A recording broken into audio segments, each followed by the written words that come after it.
The tavern reeked of stale rum and desperation. Captain Matthias Crane stood in the doorway of the broken anchor, his tall frame casting a shadow across the filthy floorboards. Salt-crusted leather boots carried him through the crowd of drunken sailors and merchants, his dark coat billowing behind him like the sails of his ship, the Whispering Tide. He had come to Port Sterling seeking a cabin boy, someone overlooked and cheap.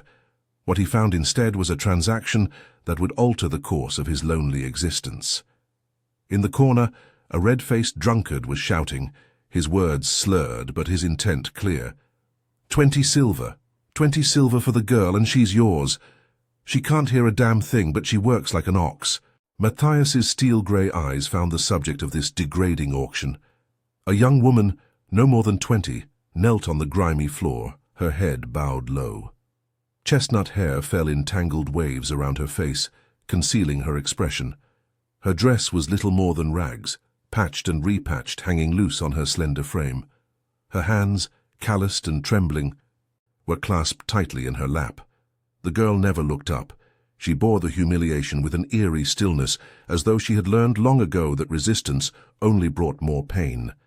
15, a merchant shouted, leering at her. I need someone to scrub floors. 18, another called. She'll do for the brothel. Matthias felt disgust coil in his gut. He had seen cruelty in his years at sea, mutinies, storms that devoured entire crews, battles that painted the ocean red. But this casual disposal of a human soul made something cold and hard twist inside his chest. The drunk father stumbled forward, yanking the girl's arm and forcing her to stand.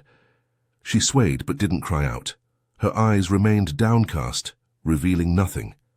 She's deaf as a stone, the father bellowed, spraying spittle. But she reads lips, she does, and she ain't stupid, just cursed by God. 20 silver and I'm rid of her.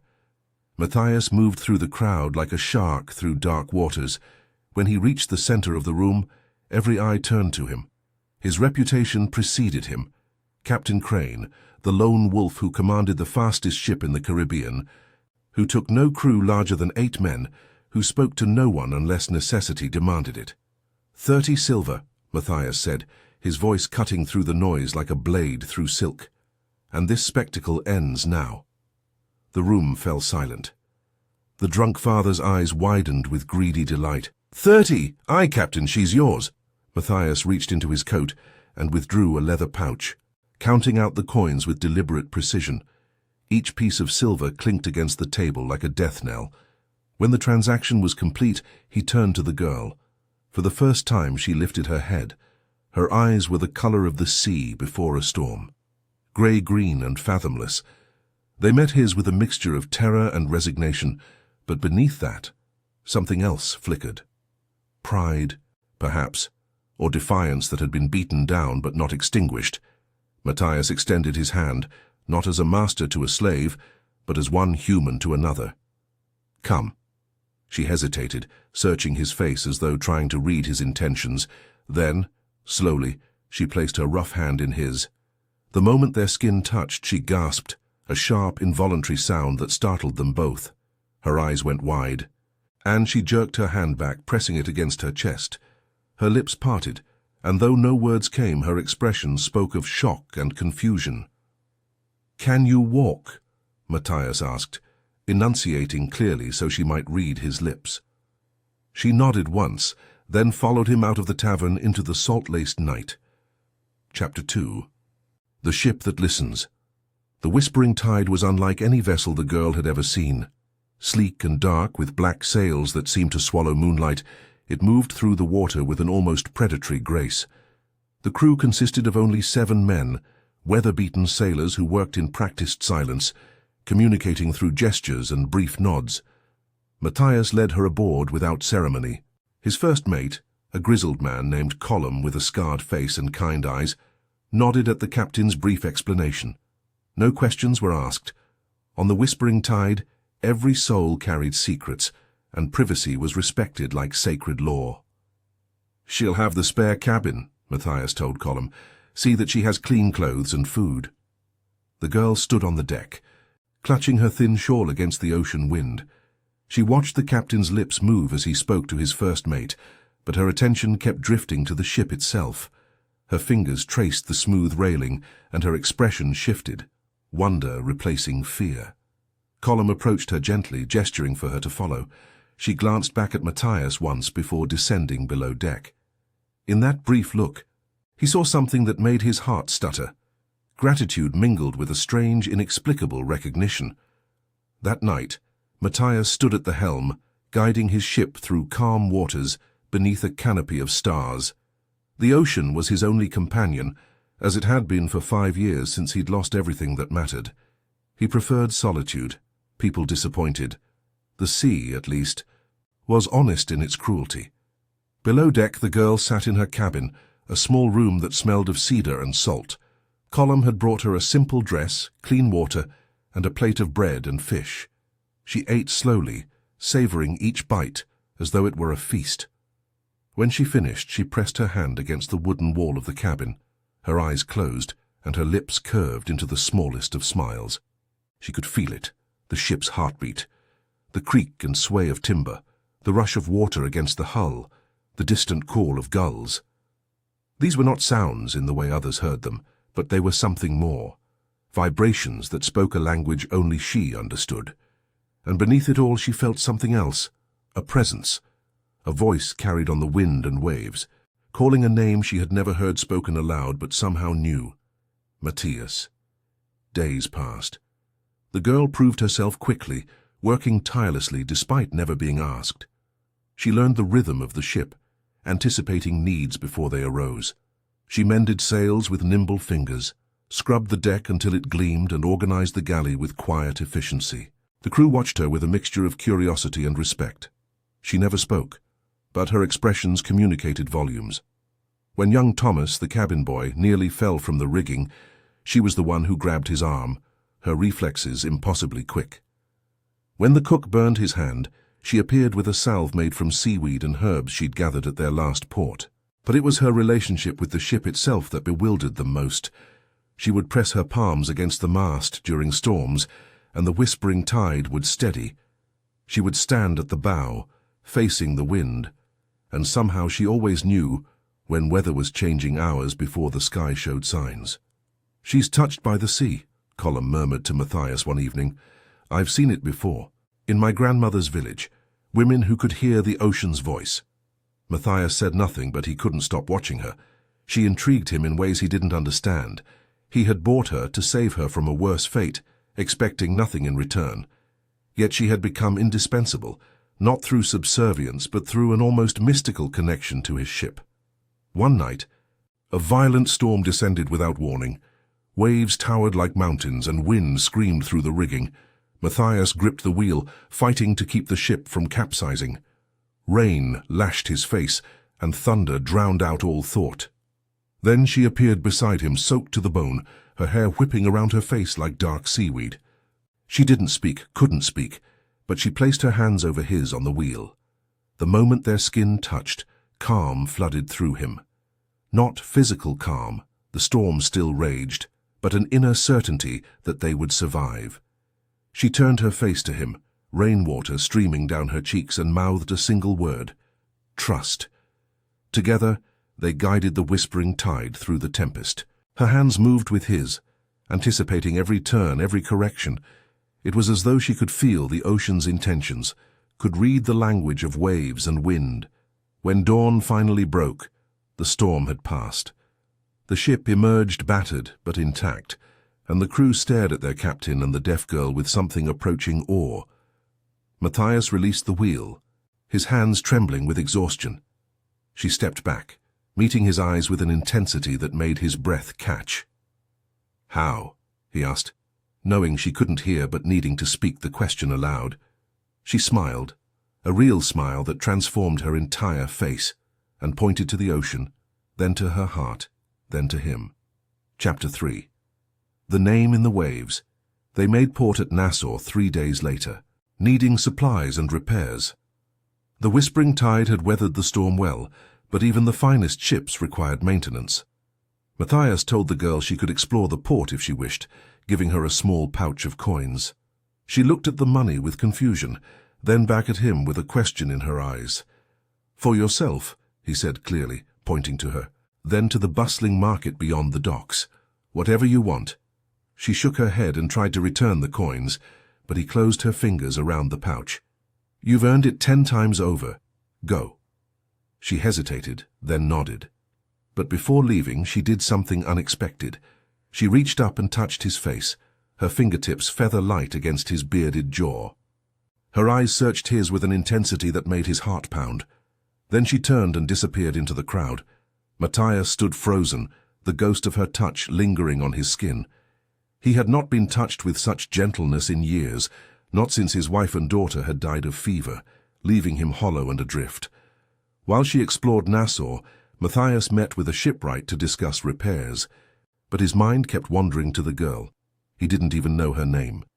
In the weeks since bringing her aboard he had never asked, and she had never offered. She returned at sunset, carrying a small package wrapped in cloth. When she unwrapped it on the deck, Matthias saw that she had purchased a journal and charcoal pencils. That evening she sat cross-legged near the stern, writing by lantern light. Matthias watched from a distance, curious but unwilling to invade her privacy. Finally she stood and approached him, holding out the journal.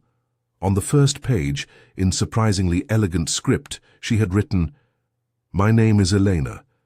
My father told me I was cursed because I cannot hear the world of men, but I hear something else, something deeper.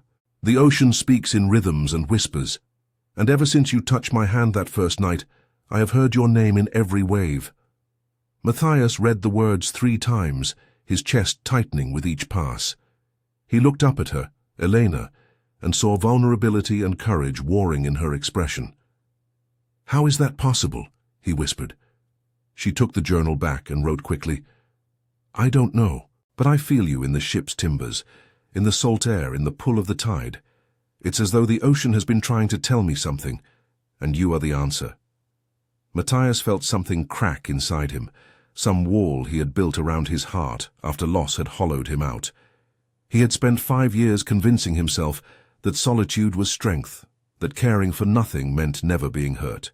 But Elena had somehow slipped through his defenses, not through words or seduction, but through quiet competence and an inexplicable connection that defied logic.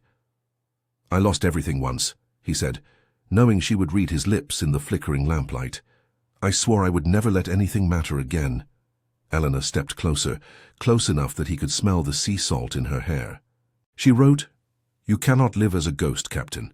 The ocean brought me to you for a reason." "What reason?"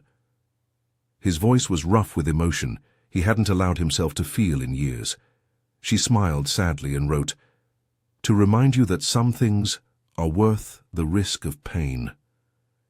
That night, Matthias couldn't sleep.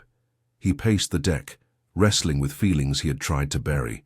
Eleanor had awakened something in him, hope perhaps, or the memory of what it meant to care for another person. He found her at the bow, standing with her face turned to the wind, her hair streaming behind her. She sensed his approach and turned, her storm-colored eyes reflecting starlight. Without thinking, he crossed the distance between them and took her hand. This time, neither of them pulled away. "I don't understand what's happening," he said softly. She squeezed his fingers and mouthed, "Neither do I.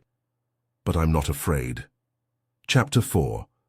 The Truth of the Tide. 2 weeks later, they encountered a British naval frigate. The whispering tide was fast, but the frigate was well armed and determined. Matthias had inadvertently strayed into waters claimed by the Crown, and the warship's captain saw an opportunity to make an example of a pirate vessel. "Run out the guns!" Colm shouted as the frigate closed the distance. Matthias gripped the wheel, his mind racing through options. They couldn't outrun the larger ship forever, and a direct battle would be suicide. His small crew was skilled, but they were vastly outnumbered. Elena appeared at his side, her face pale but resolute. She grabbed his arm, forcing him to look at her, and pointed desperately at the ocean. "What?" he demanded. "What are you trying to tell me?" She pulled out her journal, writing with frantic speed. "There's a channel, shallow water and hidden rocks. The ocean is showing me the way. The frigate is too deep-hulled to follow. Trust me." Matthias stared at the words, then at her. Every instinct screamed that this was madness. Navigating blind through unmarked shallows would wreck them as surely as the frigate's cannons. but Elena's eyes held absolute certainty. "Hard to starboard," Matthias roared. "Follow my lead." His crew obeyed without question, adjusting sails and course. Elena stood beside him, her hand pressed against the ship's wheel. Her eyes closed, and as impossible as it seemed, Matthias felt it too. A pull, a guidance, as though the whispering tide itself was communicating direction. They plunged into waters that looked no different from any other, but Elena's hand moved subtly against his, guiding tiny corrections. Left, then right, then straight.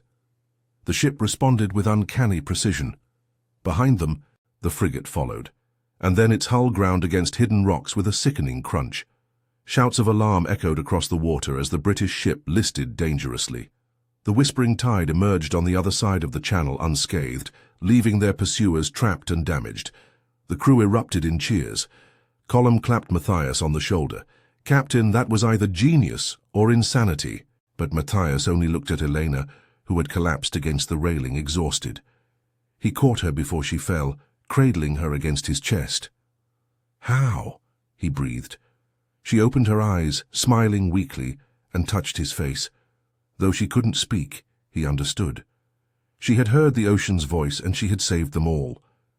That evening, as the ship sailed into the golden light of sunset, Matthias finally allowed himself to admit the truth. He had fallen in love with this woman, this deaf girl who heard things no one else could, who had been sold like livestock and had somehow become the most extraordinary person he had ever known. He found her sitting alone at the bow, watching the sun sink into the sea. He sat beside her, and she leaned against him without hesitation, fitting perfectly into the curve of his arm. "I need to tell you something," Matthias said, knowing she would feel the vibration of his voice through his chest. She tilted her head to read his lips. "I was dead inside when I found you. I had convinced myself that isolation was safety, but you've shown me that real courage isn't closing your heart. It's daring to open it again." Elena's eyes filled with tears. She took his hand and pressed it over her heart, then placed her own hand over his. Then she did something she had never done before. She spoke. The sound was rough, unpracticed, shaped by someone who had never heard her own voice, but the words were unmistakable. "Matthias, and I love you." His breath caught. "You can speak." She nodded. Her voice halting and strange, but achingly beautiful to him. "Only, your name, the ocean, taught me." Matthias pulled her close, burying his face in her hair. "Elena," he whispered.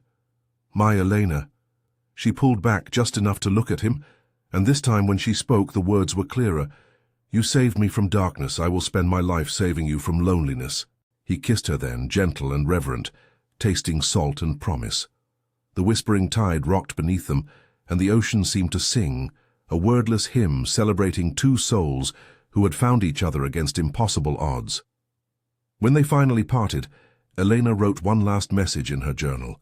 "The ocean whispered your name to me before we met. It knew we were meant to find each other. Some destinies are written in the waves, Captain, and ours has only just begun." Matthias held her close as stars emerged overhead, and for the first time in 5 years, he felt the weight of sorrow lift from his shoulders. He had been a ghost haunting his own life, but Elena had breathed meaning back into his existence. Together, they would sail wherever the wind took them. Two lonely souls made whole, bound by love and the eternal voice of the sea.